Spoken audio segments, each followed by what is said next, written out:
ഹരികൃഷ്ണ, എല്ലാവർക്കും മാധവത്തിലേക്ക് സ്വാഗതം. ഇപ്പോൾ പൊങ്കാലയാണ്, ഞായറാഴ്ച. സമയം ഞാൻ പറയാം. വീഡിയോയുടെ അവസാനം ഞാൻ എപ്പോഴാണ് നമ്മൾ നമ്മുടെ അടുപ്പിലേക്ക് ദീപം പകരേണ്ടത്, എപ്പോഴാണ് തളിക്കേണ്ടത് എന്ന് പറയാം. കാരണം വീട്ടിലിരുന്ന് പൊങ്കാല ഇടുന്നവർക്ക് ആ സമയം കൃത്യമായിട്ട് അറിയണം. അതുകൊണ്ട് അത് ഞാൻ അവസാനമായിട്ട് പറയാം. ഇപ്പോൾ ഞാൻ പറയാൻ വരുന്നത് ഉത്സവത്തിൻ്റെ പ്രധാനമായ മറ്റൊരു ചടങ്ങാണ് തോറ്റംപാട്ട്. ഒന്നാം ഉത്സവം, അതായത് ഉത്സവം തുടങ്ങിയത് ഫെബ്രുവരി 17-ാം തീയതിയാണ്. അപ്പോൾ തോറ്റംപാട്ട് എന്ന് പറയുന്നത് ചിലപ്പതികാരത്തിലെ കണ്ണകിയുടെ കഥയാണ് തോറ്റംപാട്ടായിട്ട് പാടുന്നത്. ഓരോ ദിവസമായിട്ടാണ് ഇതിങ്ങനെ പാടുന്നത്. ക്ഷേത്രത്തിൽ പാടും. അത് ഓരോ ദിവസവും പറയുന്ന കഥാഭാഗവും അതത് ദിവസത്തെ ചടങ്ങുകളും പരസ്പരം ബന്ധപ്പെടുത്തി ഇരിക്കുന്നു. ദേവിയെ പാടി കുടിയിരുത്തും. അവിടെയാണ് കഥ തുടങ്ങുന്നത്. അത് ആദ്യത്തെ ദിവസം, അതായത് ഫെബ്രുവരി 17-ാം തീയതി, അതായത് ഒന്നാം ഉത്സവത്തിൻ്റെ അന്നാണ് അത് ചെയ്യുന്നത്. അതിനുശേഷം രണ്ടാമത്തെ ഉത്സവത്തിൽ പാടുന്ന തോറ്റംപാട്ടിലെ ഭാഗമെന്ന് പറയുന്നത് ദേവിയുടെ വിവാഹത്തിനുള്ള ഒരുക്കങ്ങളെക്കുറിച്ചിട്ടാണ് അന്നത്തെ ദിവസം പാടുന്നത്. അതുപോലെ വലിയ ആടകളൊക്കെ, അതായത് വലിയ വസ്ത്രങ്ങളൊക്കെ ചാർത്തി സർവാഭരണ വിഭൂഷിതയായിട്ട് കണ്ണകി കോവലനെ വിവാഹം കഴിക്കാനായിട്ട് പോകുന്ന ആ ഒരുക്കങ്ങളെ പറ്റിയിട്ടാണ് രണ്ടാമത്തെ ദിവസം പാടുന്നത്. ഇനി മൂന്നാമത്തെ ദിവസം, അതായത് ഉത്സവത്തിൻ്റെ മൂന്നാമത്തെ ദിവസം പാടുന്നത് കോവലനും ദേവിയുമായിട്ടുള്ള വിവാഹത്തിൻ്റെ വർണ്ണനകളാണ് ഈ ദിവസം പാടുന്നത്. ഈ ഭാഗം മാലപ്പുറം പാട്ടെന്നാണ് അറിയപ്പെടുന്നത്. അതായത് വിവാഹത്തിൻ്റെ വർണ്ണനകൾ, ആ ഭാഗം അറിയപ്പെടുന്നത് മാലപ്പുറം പാട്ടെന്നാണ്. അത് മൂന്നാം ഉത്സവ ദിവസമാണ് പാടുന്നത്. ഇനി നാലാം ഉത്സവം, അന്ന് പാടുന്നത് ദരിദ്രനായി തീർന്ന കോവലൻ ദേവിയുടെ നിർബന്ധത്തിന് വഴങ്ങി നിത്യവൃത്തിക്കായിട്ട് ദേവിയുടെ ചിലമ്പ് വിൽക്കാനായിട്ട് കൊണ്ടുപോകുന്ന ആ ഭാഗങ്ങളൊക്കെയാണ് നാലാം ഉത്സവത്തിൽ പ്രധാനമായിട്ടും പാടുന്നത്. ഇനി അഞ്ചാം ഉത്സവത്തിൽ ദേവിയുടെ ചിലമ്പുമായി കോവലൻ സ്വർണ്ണപ്പണിക്കാരൻ്റെ അടുത്ത് വിൽക്കാനായിട്ട് പോകുന്നു. ആ സ്വർണ്ണപ്പണിക്കാരനാണ് താൻ ചെയ്ത കുറ്റം മറച്ചു വെക്കാനായിട്ട് കോവലനെ കുറ്റക്കാരനാക്കി രാജാവിൻ്റെ മുമ്പിൽ കൊണ്ടുപോകുന്നത്. രാജ്ഞിയുടെ ചിലമ്പ് മോഷ്ടിച്ചെന്ന മുദ്രകുത്തി പാണ്ഡ്യരാജാവിൻ്റെ സദസ്സിലെത്തിക്കുന്നത് ആ സ്വർണ്ണപ്പണിക്കാരനാണ്. ആ ഭാഗമാണ് നമ്മുടെ ആറ്റുകാൽ അമ്പലത്തിലെ അഞ്ചാം ഉത്സവത്തിൽ തോറ്റംപാട്ടിൻ്റെ രൂപത്തിൽ പാടുന്നത്. ഇനി ആറാം ഉത്സവ ദിവസം തോറ്റംപാട്ട് പാടുന്ന ആ ഭാഗമെന്ന് പറയുന്നത് അധികാരത്തിൻ്റെ ലഹരിയിൽ പാണ്ഡ്യരാജാവ് കോവലനെ ചിലമ്പ് മോഷ്ടിച്ചു എന്ന കുറ്റം ചുമത്തി വധിക്കുന്ന ഭാഗം പാടുന്നത് ആറ്റുകാൽ അമ്പലത്തിലെ ഉത്സവം ആറാമത്തെ ഉത്സവത്തിലാണ് പാടുന്നത്. ഇനി ഏഴാമത്തെ ഉത്സവ ദിവസം കോവലൻ്റെ മരണവാർത്ത അറിഞ്ഞ ദേവി കൈലാസത്തിൽ പോയി പരമശിവനിൽ നിന്നും വരം വാങ്ങി കോവലനെ ജീവിപ്പിക്കുന്നു. ദുഃഖസൂചകമായി അന്നേ ദിവസം രാവിലെ നട തുറക്കുന്നത് താമസിച്ചാണ്. അങ്ങനെയൊരു ഭാഗം ചിലപ്പതികാരത്തിലുണ്ട്. അതായത് കോവലൻ്റെ മരണവാർത്ത അറിഞ്ഞ ദേവി കൈലാസത്തിൽ പോയി പരമശിവനിൽ നിന്നും വരം വാങ്ങി കോവലനെ ജീവിപ്പിക്കുന്നു. അതുകൊണ്ട് അന്നത്തെ ദിവസം, അതായത് ഏഴാം ഉത്സവ ദിവസം, ദുഃഖസൂചകമായി രാവിലെ നട തുറക്കുന്നത് താമസിച്ചാണ്. അതായത് 7 മണിക്കാണ് അന്നത്തെ ദിവസം നട തുറക്കുന്നത്. ബാക്കി ദിവസങ്ങളിലെല്ലാം വെളുപ്പിനെ 4:30-ക്ക് പള്ളി ഉണർത്തും.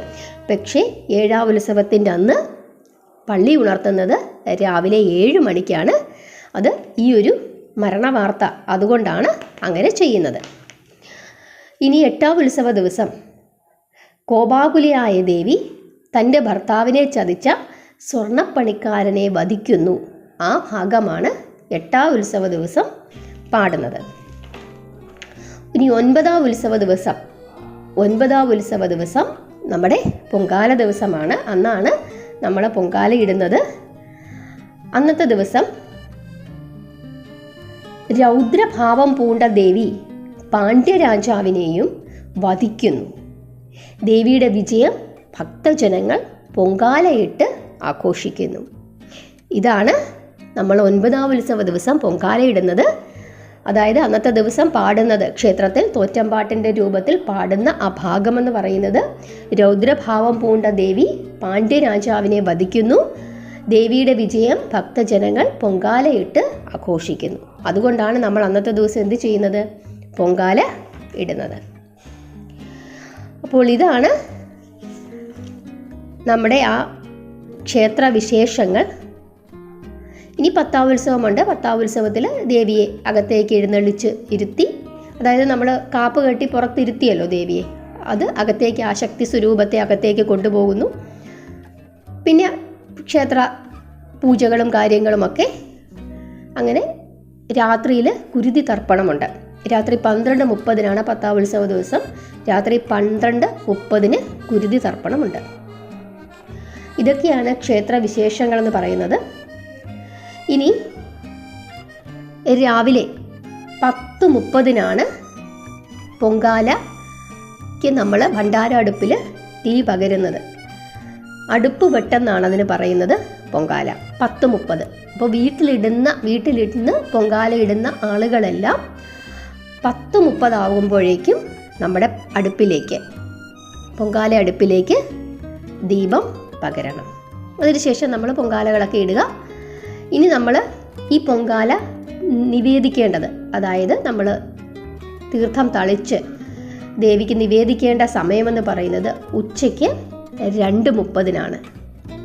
ആ സമയത്താണ് പൊങ്കാല നൈവേദ്യം. അപ്പം രാവിലെ 10:30 ഉച്ചയ്ക്ക് 2:30.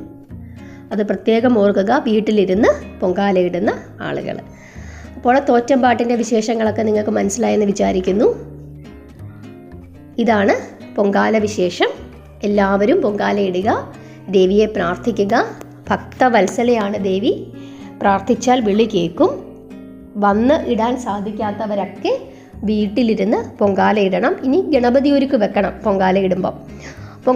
ഗണപതി ഒരുക്ക് വെക്കുന്നത് എങ്ങനെയാണ് എന്ന് ചോദിച്ചിട്ടുണ്ട്. അതായത് നമ്മൾ ഗണപതി ഒരുക്കെന്നും പറഞ്ഞ് നമുക്ക് നമ്മുടെ പൂജാ സ്റ്റോറുകളിൽ നിന്നൊക്കെ ചോദിച്ചു കഴിഞ്ഞാൽ ഗണപതി ഒരുക്കെന്നും പറഞ്ഞ് കിട്ടും. അതായത് അവല്, മലര്, ഒരുണ്ട ശർക്കര, ഇനി തേങ്ങാമുറിയായിട്ട് വെക്കാം. അതല്ലെങ്കിൽ 1-2 തേങ്ങാപ്പൂളുകൾ, ഒരു 3 തേങ്ങാപ്പൂളൊക്കെ പൂളി അതിനകത്തിട്ട് കിട്ടാൽ മതി.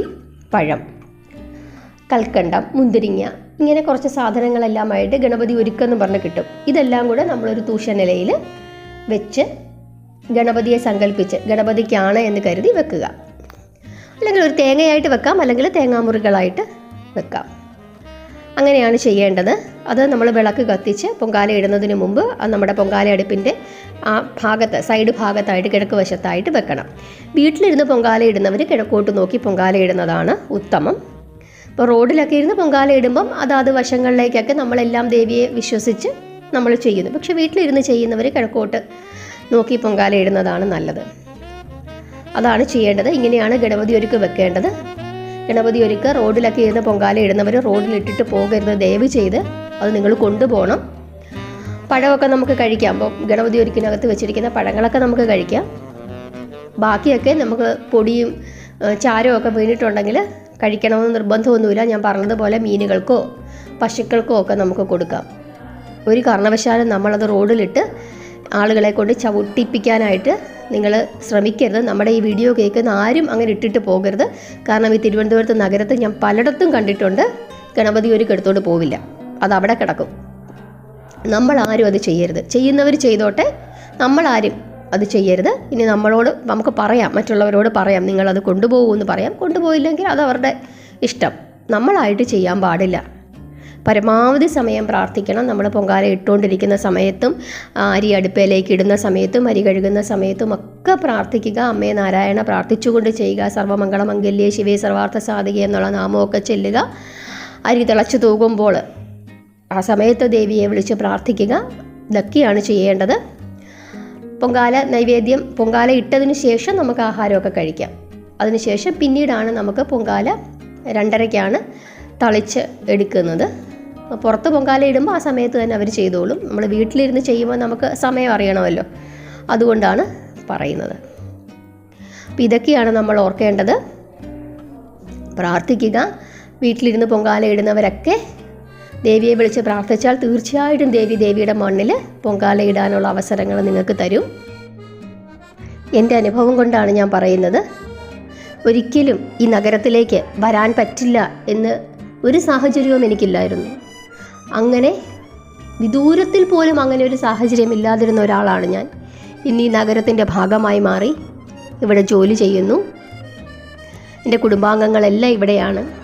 അപ്പോൾ ആ ഭാഗ്യമൊക്കെ എനിക്ക് തന്നത്, ഞാൻ ഒരുപാട് ആഗ്രഹിച്ചതാണ് ശ്രീ പത്മനാഭൻ്റെ മണ്ണിൽ എനിക്കൊന്ന് താമസിക്കാൻ പറ്റണമേ എന്നുള്ളത്. അത് ദേവി എനിക്ക് സാധിച്ചു തന്നു, ഭഗവാൻ എനിക്ക് സാധിച്ചു തന്നു. എപ്പോഴും കാണാം ഭഗവാനെ, ശ്രീ പത്മനാഭനെയും ദേവിയെയും ഒക്കെ എനിക്ക് എപ്പോഴും കാണാൻ പറ്റുന്ന രീതിയിൽ തന്നെ ദേവി എന്നെ ഇവിടെ കൊണ്ടുവന്ന് എത്തിച്ചു. ഇവിടെ എനിക്കൊരു തൊഴിൽ തന്നു. ഇപ്പോൾ ഈ വിശേഷങ്ങളൊക്കെ എനിക്ക് നിങ്ങളോട് പറഞ്ഞു തരാൻ പറ്റുന്നു. ഇതെല്ലാം എനിക്ക് ഭഗവതി തന്നതാണ്. കാരണം ഞാൻ ഇവിടെ വന്ന് പൊങ്കാലയിട്ട് ഞാൻ പ്രാർത്ഥിക്കും, ദേവി എനിക്ക് ഈ നഗരത്തിൽ ഒരു തൊഴിൽ തരണമേ, എനിക്കിവിടെ ജീവിക്കാൻ പറ്റണമേ എന്ന് ഞാൻ പ്രാർത്ഥിച്ചു. ഒരു 3 പൊങ്കാല കഴിഞ്ഞപ്പോഴേക്കും ഞാനിവിടെ ആയി. ഒരിക്കലും ഞാൻ ഈ പൊങ്കാല ഇടുന്ന സമയങ്ങളിലൊന്നും അങ്ങനെ ഒരു സാഹചര്യം പോലും എനിക്കില്ല. പക്ഷെ ഞാൻ പ്രാർത്ഥിച്ചു, എനിക്ക് ഇഷ്ടമായതുകൊണ്ടാണ് ഞാൻ പ്രാർത്ഥിച്ചത്.